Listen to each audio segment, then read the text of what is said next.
ભાવનગર એ division police station ખાતે તીરા તુજકો અર્પણ કરવામાં આવ્યું હતું। ભાવનગર શહેરમાં તખેશ્વર નજીક સ્વામી પાન પાસે રુદ્રાક્ષની માળા ખોવાઈ ગયેલી હતી, જેની કિંમત આશરે 2 લાખ હતી। આ માળા રશ્મિ મહેતા નામની વ્યક્તિને મળી હતી। તેમણે માળા એ ડિવિઝન પોલીસ સ્ટેશનને સોંપી હતી। માળા રાજકોટના પારસ વાજા નામના યુવાનની હતી, જે મેડિકલમાં કામ કરે છે અને ભાવનગર વર્કિંગમાં આવ્યો હતો। એ ડિવિઝન પોલીસ સ્ટાફના માણસોએ તથા પીઆઈ ઝાલાએ તીરા તુજકો અર્પણ કરી જેમની તેમને પહોંચાડી હતી। જે કેસની ગુજરાતી સાથે હિરેન ભાયાણી, ભાવનગર। મારું નામ પારસ ગિરીશભાઈ વાજા છે।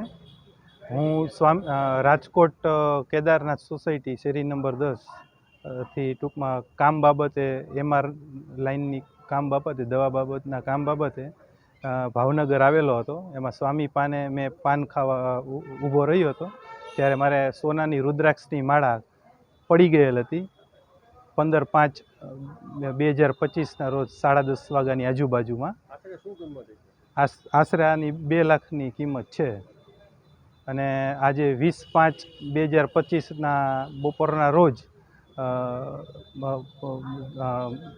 મેડમ એ ડિવિઝન સ્ટાફ ના સાહેબે પરત કરેલ છે।